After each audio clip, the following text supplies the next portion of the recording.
Olá, a graça e a paz de nosso Senhor e Salvador Jesus Cristo seja com todos os irmãos.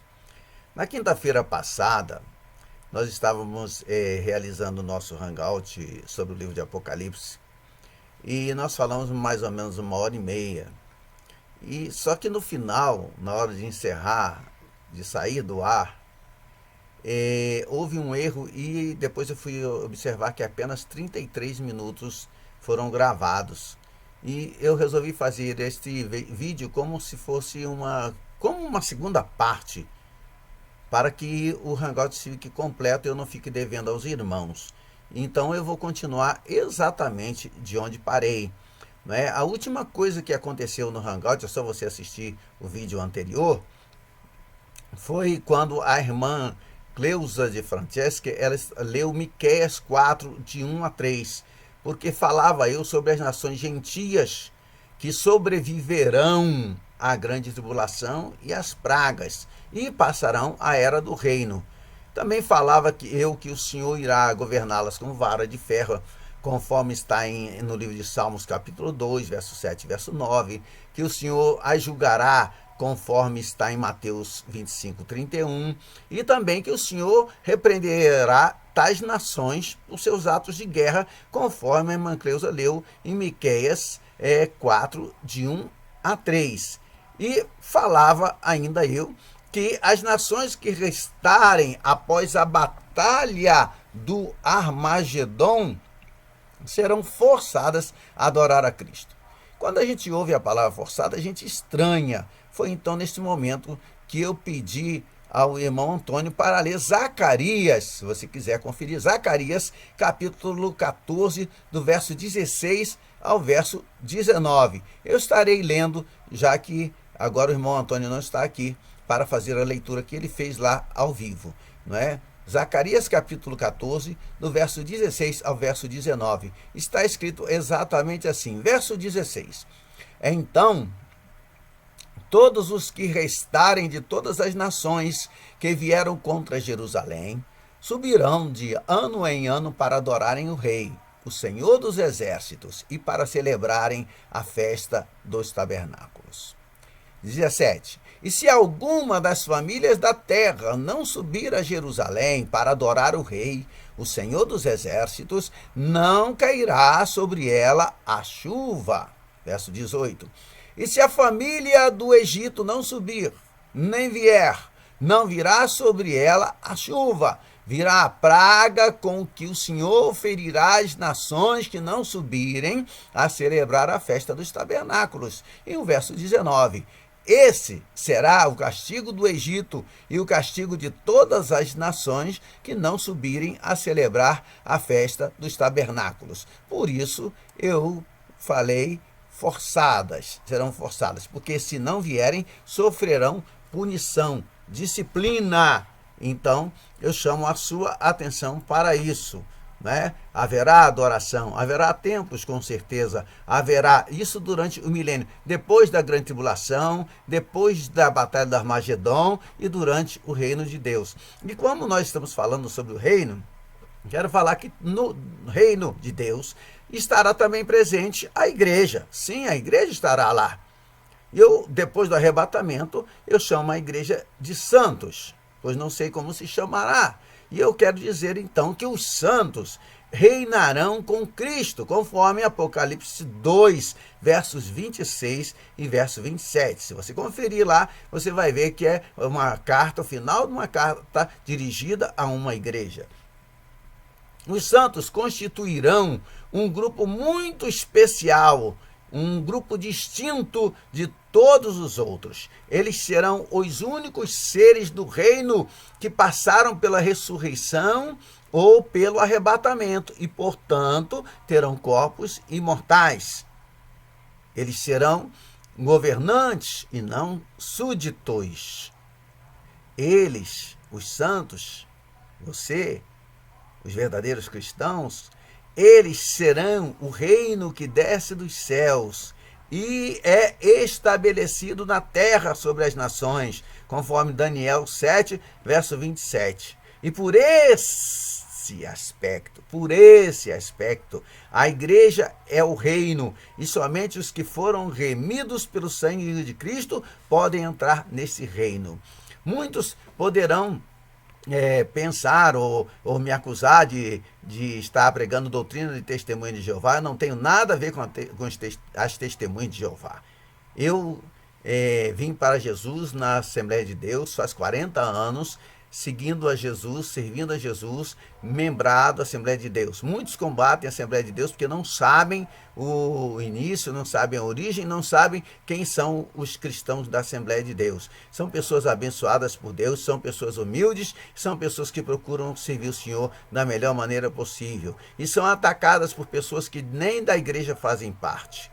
Já abandonaram seus templos, abandonaram a comunhão, abandonaram a ceia, abandonaram o batismo e diz que não tem nada a ver, que não é nada assim. Mas eu creio que a palavra de Deus permanece para sempre. E você deve crer nela, porque olha, por mais que digam por aí que a Bíblia está deturpada, que mexeram na Bíblia, eu te digo uma coisa, isso não é verdade. Se fosse verdade, preferível seria que nós fôssemos todos para o mundo e depois seguíssemos o destino eterno longe de Deus. Sabe por quê? Porque o Espírito Santo zela pela integridade das Escrituras. Se ele não fizesse, ele seria mentiroso. Mas você sabe que é impossível que Deus minta. Até pensar nisso é uma heresia, é uma afronta, é uma abominação. Ele não pode mentir e ele zela pela integridade da sua palavra. Creia na Bíblia, de Gênesis a Apocalipse. E por mais que tentem mostrar erros para você, saiba de uma coisa: são pessoas que não têm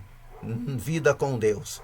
Conhecer o caminho é uma coisa, andar no caminho é outra.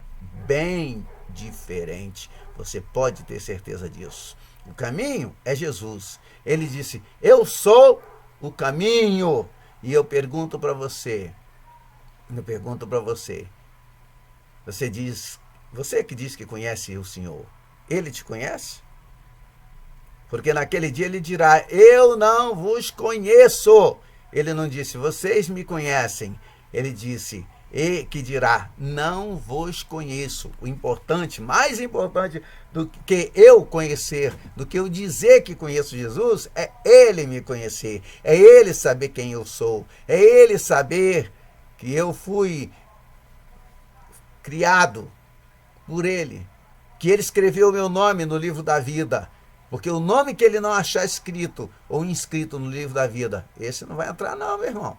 Não se engane, é dele, ele é bom, ele é santo, e ele não mente, nunca, não erra, ele nunca é injusto, ele é justo sempre, e ele cumpre o que ele promete. Irmãos, presentemente, o reino está sendo formado nos céus. Toda alma que é salva na terra representa um acréscimo no reino dos céus. Isso me faz lembrar a vocês o mandamento de Jesus. Ide por todo mundo e pregai o evangelho a toda criatura, o que nós chamamos de a grande comissão. É importante que as almas sejam salvas. Ele não mandou a gente tirar ninguém da igreja. Ele mandou a gente tirar o povo do mundo e levar para a igreja. E não fazer o contrário. Toda alma que é salva. Quantas almas você já ganhou para Jesus esse ano, meu irmão? Você que é tão sábio aí. Você que nem acredita na divindade de Cristo quando ele estava encarnado. Quando estava em seu corpo mortal. Corpo que Deus para ele preparou. Todo que duvida da divindade de Jesus não é um verdadeiro cristão. Aí eu te digo uma coisa, eu te faço esta pergunta: quantas almas você já ganhou para Jesus este ano? Pode dar uma de sábio, de inteligente, seja lá do que for, mas o importante é obedecer ao Senhor. Ele disse: ide por todo mundo, pregai o evangelho a toda criatura. Quem crer e for batizado será salvo. Você pode dizer que não precisa batizar, mas Jesus disse que é para batizar. E eu fico do lado de Jesus, tá bom? Tá bom? Tá dado o recado? Então, pregue o que quiser. Eu prego o evangelho, tá? Todas as vezes que uma alma é salva na terra, existe um acréscimo no reino do céu. Ele não está se desenvolvendo na terra, está se desenvolvendo no céu, viu? No céu, por meio da pregação do evangelho aqui na terra. O evangelho que pregamos, o evangelho que eu prego, o evangelho que o verdadeiro cristão prega, é o evangelho do reino. Não existe dois evangelhos, só existe um evangelho. Se alguém não nascer de novo, não pode ver o reino de Deus. E depois Jesus explicou a Nicodemos como isso se realizará. Ele disse, porque Deus amou o mundo de tal maneira que deu o seu Filho unigênito, para que todo aquele que nele crê não pereça, mas tenha a vida eterna. Vida eterna. Esse é o evangelho do reino. É o evangelho que Jesus pregou. Pois está escrito, confere lá, Marcos 1,14, depois de João ter sido preso, foi Jesus para a Galileia, pregando o evangelho de Deus. E é também, eu disse também, o reino de Davi, porque quem reinará é o filho de Davi. É o reino de Deus, porque é trabalho de Deus. É o reino dos céus, porque desce dos céus. Sim, isso mesmo. E eu quero agora, nesse momento também, chamar a sua atenção para isso. Né? Após o milênio, que é o reino terreno, né? O reino vai continuar. 1000 anos não é o tempo do reino. 1000 anos é o tempo em que o reino está sendo estabelecido, preparado. E o reino será deixado com pessoas da terra. São os remidos que com corpos imortais, governarão o mundo da cidade santa. Confira Apocalipse 21, 9, 10 e verso 24. E não devemos confundir 3 elementos que eu vou citar agora, que existirão dentro do reino: os santos, os judeus e as nações. Não podem ser confundidos. O reino é apenas um. E eventualmente ele se estenderá até os confins da terra e talvez até fora dela, quem sabe? Porque está escrito, para que se aumente o seu governo e venha a paz sem fim sobre o trono de Davi e sobre o seu reino. Mas, no que diz respeito às pessoas, haverá 2 tipos bem distintos. Primeiro tipo, aqueles que viveram durante todo esse período de redenção, que nasceram de novo, que morreram ou foram elevados ao céu por ocasião do arrebatamento. Essas pessoas possuem corpos imortais que podem habitar no universo. Não se acham presas à terra. Podem ficar permanentemente na Cidade Santa ou podem entrar e sair como, utilizando agora uma linguagem de Isaías, que está no capítulo 60, verso 18, como pombas ao seu pombal, podem entrar e sair. E o segundo tipo, quando me refiro às nações gentias, nações constituídas de pessoas que são salvas, né, durante o milênio, ou que nasceram durante ou depois dele. Pessoas da terra, ou no reino terreno, que habitarão para sempre. Não irão morar na Cidade Santa. Nessa ocasião, vida eterna não significa morrer e reviver, mas sim nunca morrer. E elas irão continuar sendo pessoas da terra. O número delas irá aumentando para sempre. O poder de Deus é ilimitado, pode ter certeza disso. E ele pode arranjar lugar para elas, mesmo que você não creia. Não depende de eu de você crermos, depende de Deus ser Deus. Mas, irmãos, já os santos tem um número fixo. Eles não aumentarão. Trata-se de um grupo distinto de pessoas que habitam na cidade de Deus e contemplam a face dele. Sim, contemplam a face dele. Juntamente com Cristo, eles irão governar toda a criação. Serão herdeiros de todas as coisas e co-herdeiros com Cristo Jesus, nosso Senhor, nosso bendito Salvador. Os judeus remidos, isto é, eu me refiro àqueles que se salvarem, ou se salvaram, para melhor dizer, e se tornaram imortais. Eles são reunidos aos santos. Na cidade santa não se fará distinção entre pessoas por questões de nacionalidade. Os santos, tanto do Velho como do Novo Testamento, se encontram lá. Veja Apocalipse 21, verso 12 e verso 14. A nação terrena de Israel será salva como nação terrena, e Davi reinará. Nela estará o núcleo do reino na terra. Cristo e os santos reinarão durante 1000 anos. Depois disso, o reino assumirá sua forma permanente, quando os judeus habitarão na terra prometida e as outras nações viverão em paz com eles. O novo céu e a nova terra, mencionados em Apocalipse 20, são resultado do reinado de Cristo durante os 1000 anos. E está escrito: as coisas antigas já passaram, eis que se fizeram novas. Eu quero traçar aqui, a partir deste momento, uma linha indo da igreja para o reino. É como uma sinopse de todo o estudo que teremos em nossos hangouts de Apocalipse. Vou fazer aqui um pequeno resumo e gostaria que você prestasse bem atenção, porque, claro, eu não vou pormenorizar nada neste momento, senão tomaria muito tempo, porque eu abordarei o Apocalipse parte por parte, capítulo por capítulo, irmãos. Após o arrebatamento, eu quero falar agora da igreja para o reino. Após o arrebatamento, a igreja não é mais chamada assim, não é mais chamada de igreja. Por ocasião do arrebatamento, o centro da ação é deslocado para o céu, um lugar onde os santos são divididos em grupos para a realização da obra da redenção da terra.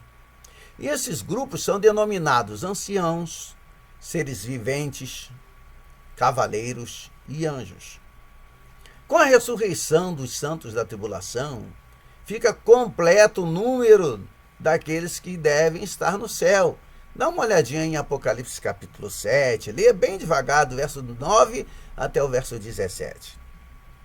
Tá? E eu quero falar agora, por exemplo, já entrando no resumo que eu falei, na linha da igreja para o reino, eu quero falar sobre a dispensação da graça.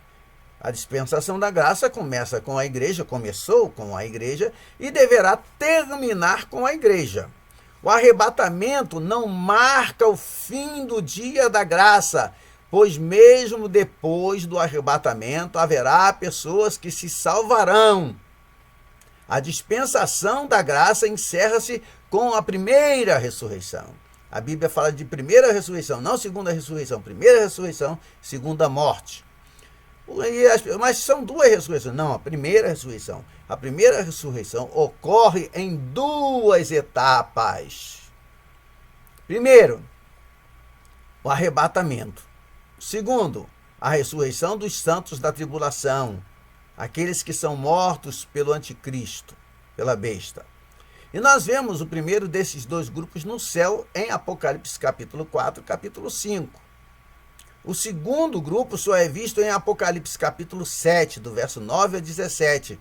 E são vistos os dois em Apocalipse 20, versos 4 até o verso 6.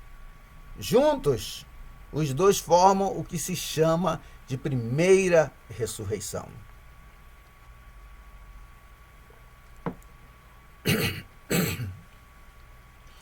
Filadélfia e Laodiceia são duas igrejas importantes que existirão nos últimos dias. A igreja tipo Filadélfia será poupada da tribulação ou provação que deve vir. Dá uma olhadinha lá em Daniel capítulo 12, de 1 a 3, Apocalipse 3, de verso a 10. A igreja de Laodiceia, conforme 3,16 de Apocalipse, será uma igreja rejeitada. A igreja como organização, veja, eu disse como organização, passará pela tribulação, mas não aqueles que foram salvos antes do dia da ressurreição. Não. Se você está salvo agora, você não passará pela grande tribulação. O pequeno chifre de Daniel, capítulo 7, 8, e capítulo 8, verso 9, ou seja, capítulo 7, verso 8 e capítulo 8, verso 9, surgirá antes do arrebatamento. Ele precede, eu disse precede, vem antes do reinado de Satanás. O verdadeiro reinado de Satanás começará realmente logo após o arrebatamento. E isso é o que nós chamamos de o aparecimento do iníquo. Sim. Onde eu vejo? Segunda de Paulo aos Tessalonicenses, capítulo 2, do verso 3 até o verso 9. E Apocalipse 13, verso 3 e 4. 3 e 4. O texto de Apocalipse 13, 1 e 2 fala da ascensão do pequeno chifre, onde ele é chamado de besta. Os versos 3 e 4 mostram sua revelação como Satanás. O mundo o adorará como Satanás, o dragão. Versículo 4. Dá para você conferir? Faça como os bereanos, confira. Não fica apenas ouvindo, não, confira, irmãos, confira. Muitos erram porque não vão engolindo tudo que se joga na internet. Confira. A Bíblia está na sua mão.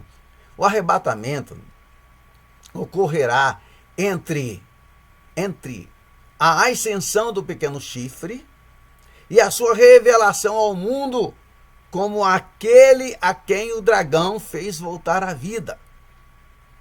Haverá um novo império mundial, ou como muitos chamam hoje, uma nova ordem mundial, que será estabelecida, pelo menos parcialmente, pelo pequeno chifre, antes da vinda de Satanás.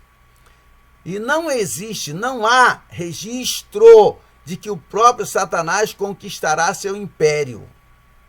O que ele fará é tomá-lo para si por meio de intrigas, e isso caladamente, conforme está em Daniel capítulo 11, verso 21. Isso acontecerá após a misteriosa destruição ou morte daquele que restabelecerá a glória do reino.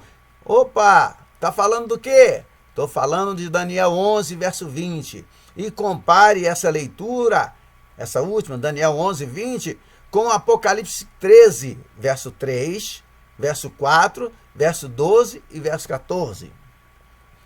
Essa nova ordem mundial, irmãos, ou novo império, como eu prefiro chamar, não abrangerá o mundo todo, como muitos falam, nem todas as nações.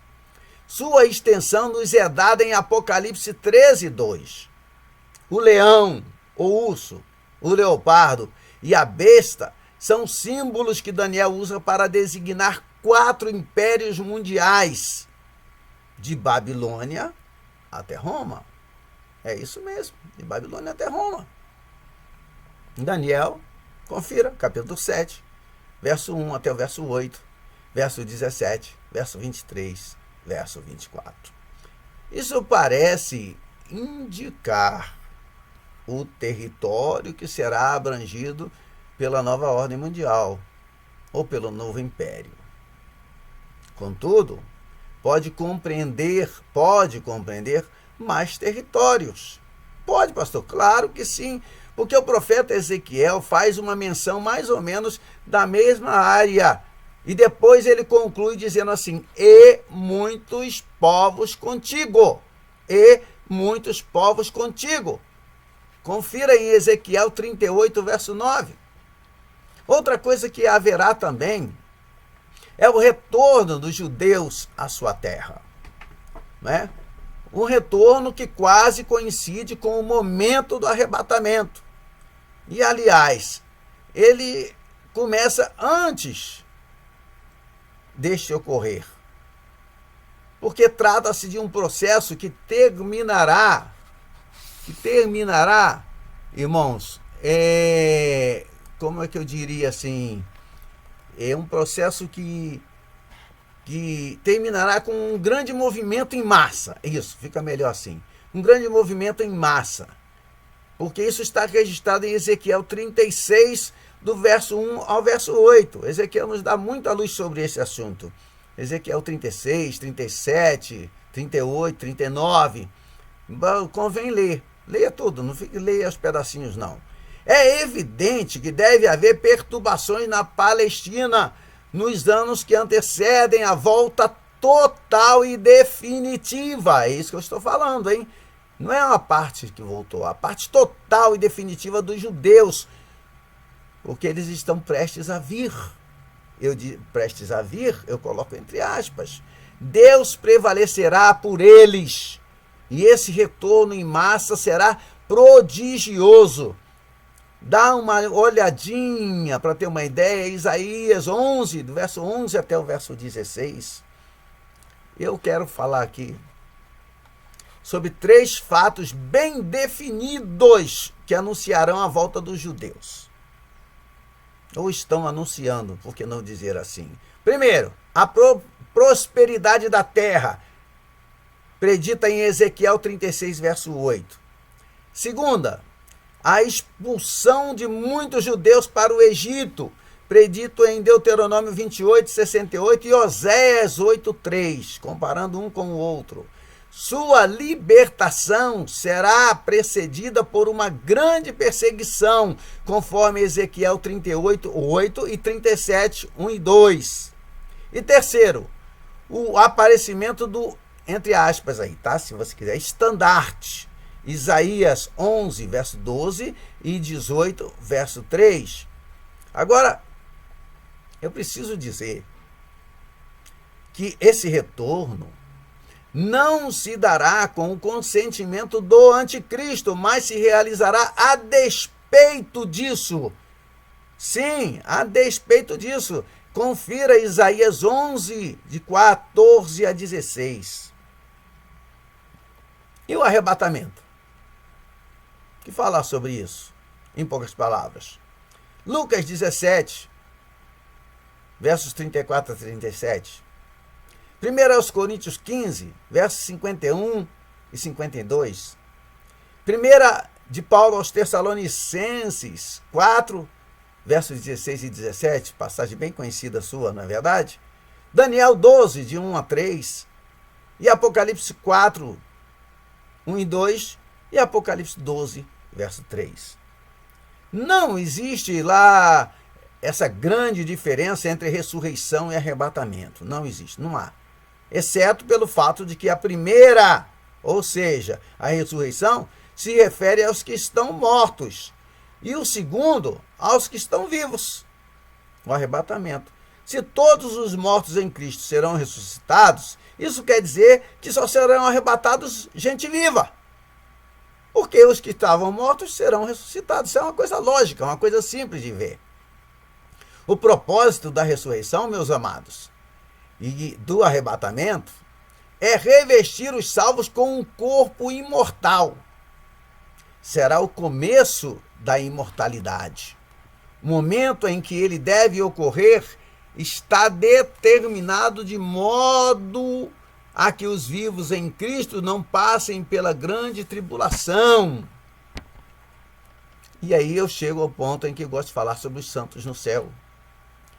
Os capítulos 4 a 11 de Apocalipse registram as atividades dos santos no céu.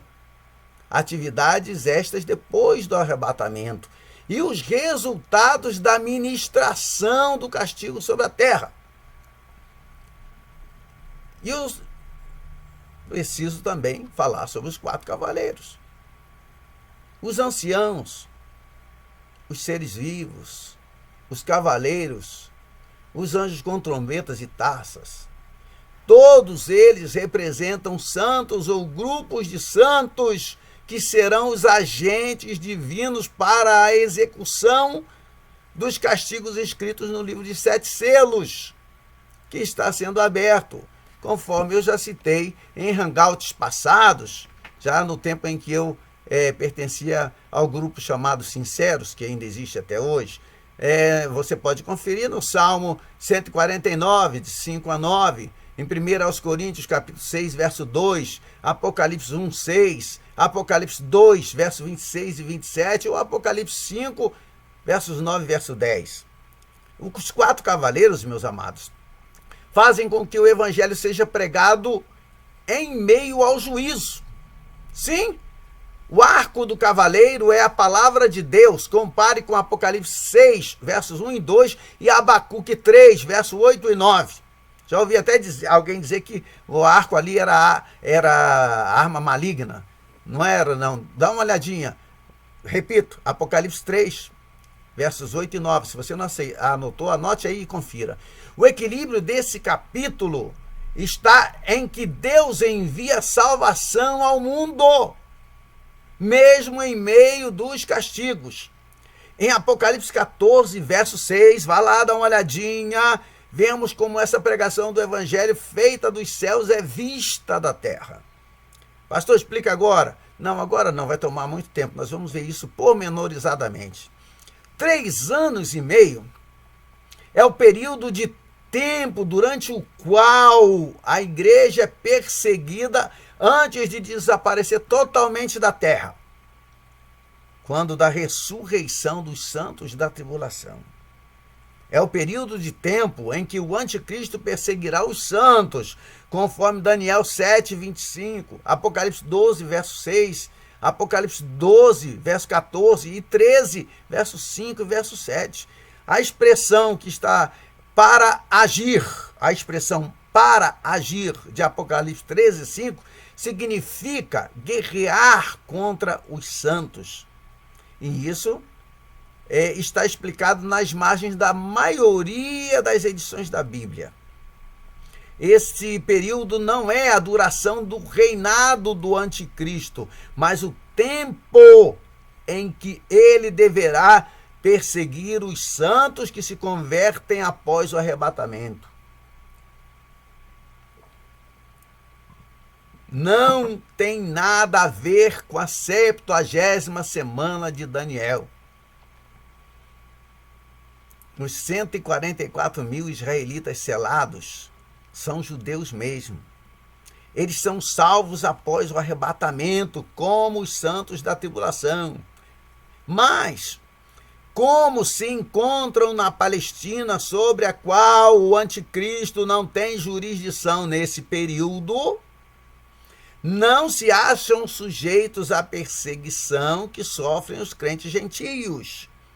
Não são mortos, portanto, não podem ressuscitar dentre os mortos.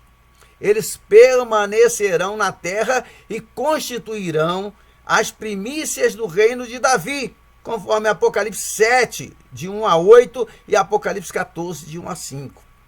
Isso mostra, irmãos, que os judeus estarão de volta à Palestina durante este período de 3 anos e meio após o arrebatamento. Portanto, o regresso deles deve dar-se antes do arrebatamento. E as 7 pragas? O que falar? Eu posso falar, como já deixei ensinado, perdão, irmãos, em hangouts anteriores, que as trombetas e as taças são a mesma coisa. Não são 7 trombetas e 7 taças, são a mesma coisa. As trombetas mostram a ação do ponto de vista do céu e as taças do ponto de vista da terra. Basta você fazer uma comparação entre elas, entre as trombetas e as taças. são dirigidas contra os mesmos elementos. E quando nós notamos algumas variações, é porque a perspectiva é que é diferente. Se você quiser dar uma olhada, eu vou aqui citar, se você tiver aí lápis, caneta, anote aí, trombetas e taças. As trombetas você acha do capítulo 8, verso 7, até o capítulo 11, do verso 15 ao verso 19. E as taças você vai encontrar no capítulo 16 de Apocalipse, do verso 2, e você vai achando uma após uma até o capítulo 16, do 17 ao 21. E você vai ver que os elementos atingidos, tanto pelas trombetas quanto pelas taças, são a terra, o mar, os rios, o sol, a lua, a besta, o rio Eufrates e os céus. São sempre os mesmos elementos, mostrando que são a mesma coisa. Confira, valendo um e valendo o outro. As duas testemunhas, elas atuam entre o sexto e o sétimo flagelos. O período de duração do seu testemunho é de 3 anos e meio. Não se trata do mesmo período de 3 anos e meio no qual surgem os salvos da tribulação. Não há nenhum registro de que as pessoas sejam salvas durante as 7 pragas. Não tem registro algum. Se alguém inventar aí, meu filho, é invenção mesmo, tá bom? A dispensação da graça, nesse período, já chegou ao fim. Agora, o que a gente vai ver nesse período? A ira de Deus é derramada sem mistura, não mais aliada à graça. Opa, sim, Apocalipse 9, verso 20 e 21, Apocalipse 16, verso 9 ao 11, Apocalipse 14, verso 10. Tá? As duas testemunhas que estão em Apocalipse 11, segundo alguns estudiosos, são enviadas do céu. Mas, na minha opinião, sem querer de maneira alguma desrespeitar a opinião alheia, eu não creio nisso, porque muitos querem dizer que serão Elias e Moisés. No entanto, eu não creio que eles, depois de terem, como já tem hoje, os seus corpos glorificados, vão se tornar mortais novamente, porque só Deus poderia fazer isso, e novamente porque para satisfazer o gosto de alguns que dizem que ao homem está ordenado morrer pelo menos uma vez, apenas uma vez. E eles aproveitam esse versículo, mas eles se esquecem que a igreja que será arrebatada não vai morrer. Os que estiverem vivos continuarão vivos para sempre, jamais passarão pela morte. Se há uma exceção gloriosa, esta é uma delas. Tá? Vocês prestem atenção, nós precisamos também, lembrar que a função dessas duas testemunhas é preparar os judeus para o retorno de Cristo. Sim, elas, as testemunhas, irão reviver a morte, ressurreição e a ascensão de Cristo. E nessa época, então, os judeus reconhecerão que ele, Jesus, é aquele a quem eles traspassaram. Confira em Zacarias capítulo 12, versos 10 até o 14. O tempo, irmãos, da pregação das duas testemunhas coincide com a segunda metade da 70ª semana de Daniel. É a ocasião da grande tribulação de Israel, de que Jesus falou em Mateus 24, dos versos 15 ao verso 22. Tá? E é seguida imediatamente pela vinda de Cristo, conforme Apocalipse 10, verso 7 e 11, de 15 a 19. Agora, o que poderia eu dizer sobre a 70ª semana de Daniel? Daniel capítulo 9.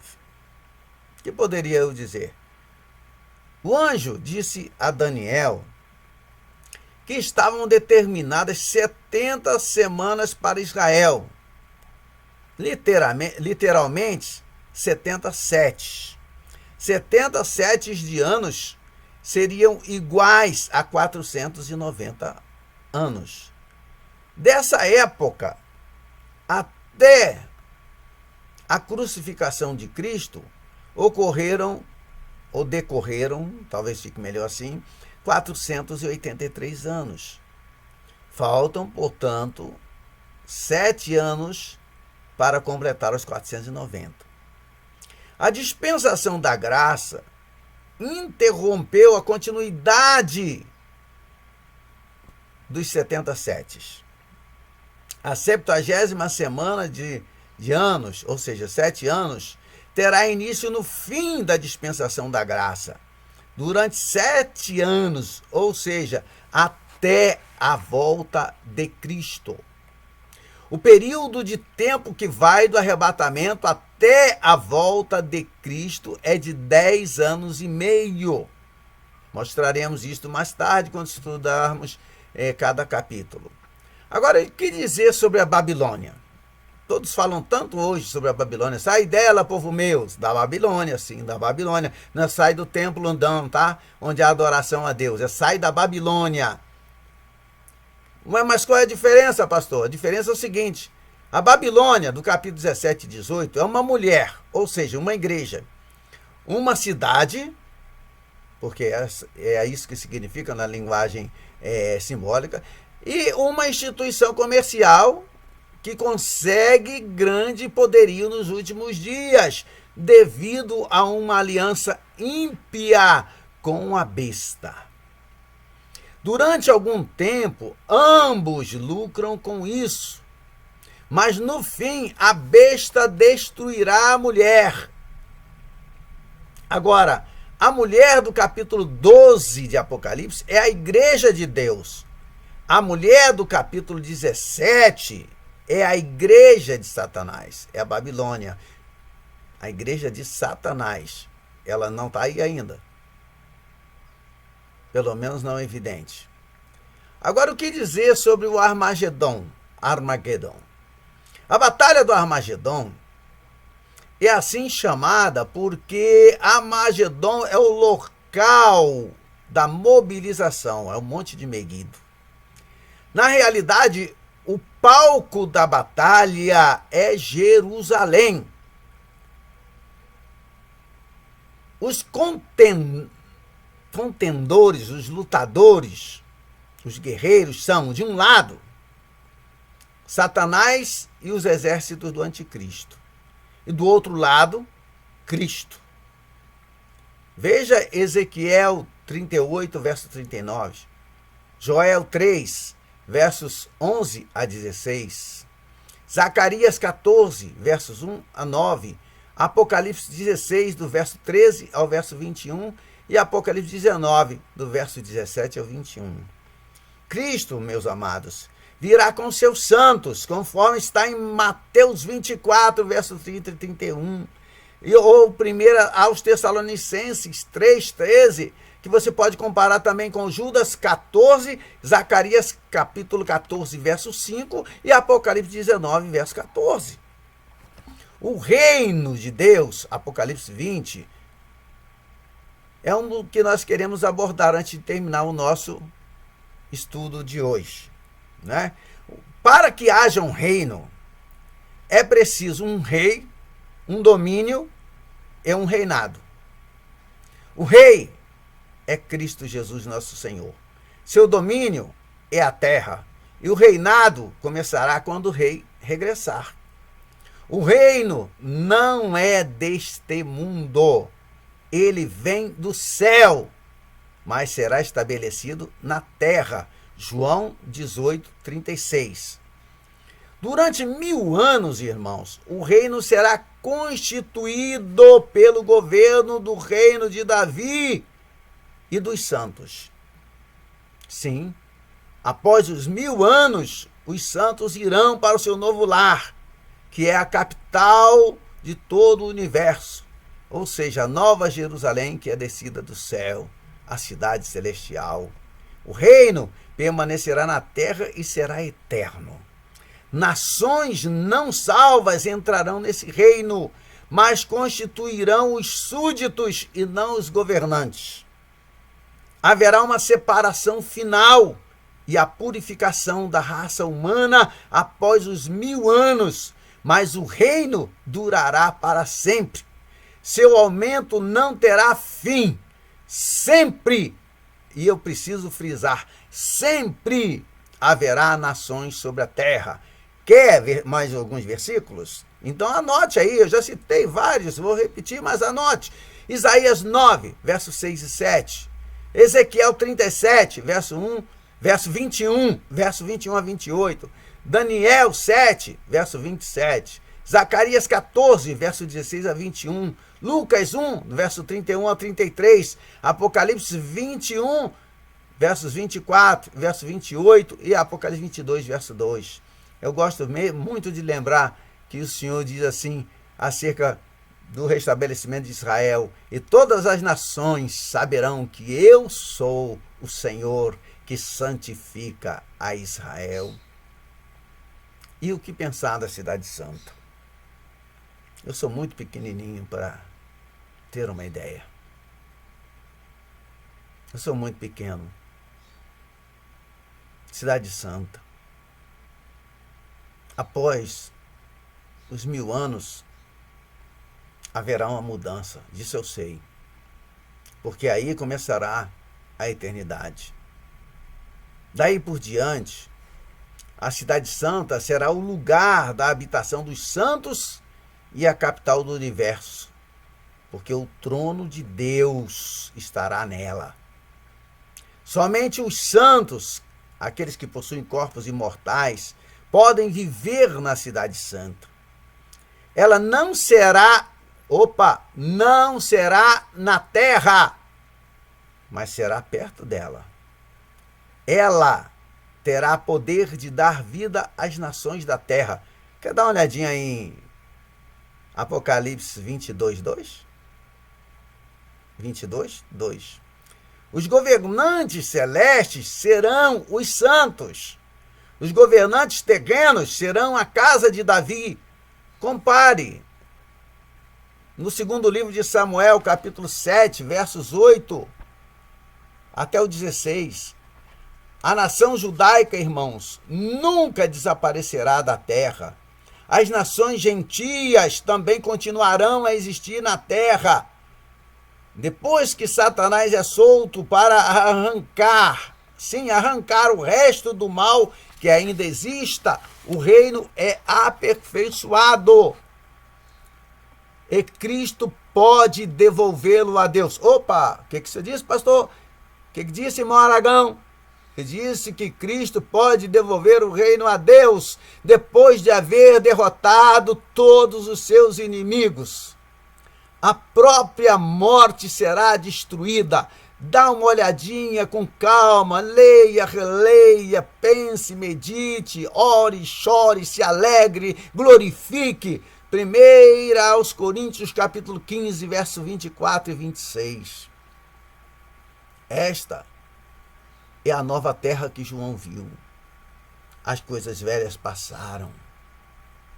Tudo ficou novo. Eu não disse que tudo foi feito outra vez. Eu disse que tudo se renovou. As velhas coisas já passaram.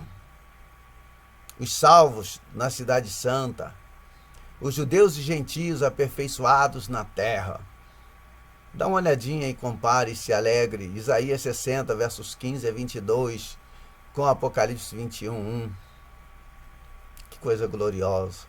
E o que pensar sobre o grande trono branco, para a gente fechar o nosso estudo de hoje? O grande trono branco é o lugar do juízo final, a que serão submetidos os mortos, que não foram salvos. Apocalipse 20, de 11 a verso 15. E ali haverá duas classes de pessoas. Primeira classe, aqueles que rejeitaram a Cristo. Segunda classe, aqueles que não foram salvos, mas não rejeitaram a Cristo. Me deixem falar assim. Haverá dois tipos de livros: o livro da vida e os livros. Aqueles que não forem achados no livro da vida serão lançados no lago de fogo. Os outros serão julgados de acordo com as suas obras, conforme estiver escrito nos livros. A Bíblia não nos diz mais nada sobre isso e eu não vou inventar. Esse julgamento é apenas para os mortos. Os vivos, tanto os que estiverem na terra como os que estiverem no céu, não participarão de tal julgamento. Apocalipse 20, verso 11. Pode até ser que o julgamento do grande trono branco tenha lugar durante o milênio e parece que se inicia por ocasião da volta de Cristo. Apocalipse 11, verso 15 a 18. Nós teremos muito o que falar sobre essas coisas nos nossos próximos hangouts. Teremos muito que meditar. Vamos aprender juntos, meus amados. Eu gosto muito de estudar com vocês. E convido a você, se gostou desse vídeo, para compartilhar com seus amigos. Também aí no meu canal do YouTube, clica em cima do botão inscrever-se. Eu preciso disso, você vai me ajudar a continuar preparando os vídeos. Estou fazendo isso com muita dificuldade, que estou trabalhando 12 horas por dia para poder me manter. Eu preciso que você curta, põe seus comentários, põe suas dúvidas. Se você puser a sua dúvida, eu vou responder para você. Pode ter certeza que eu vou. E tem ali uma mãozinha assim, ó, e uma mãozinha assim. A mãozinha assim, se você clicar nela, você vai dizer que gostou. Isso vai me ajudar. E a mãozinha assim vai dizer que você não gostou, mas também não vai me prejudicar.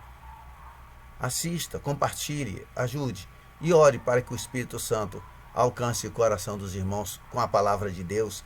E ore também por mim, para que as palavras do Senhor sejam colocadas nos meus lábios e eu possa ser um porta-voz de Deus para a glória do nome do Senhor.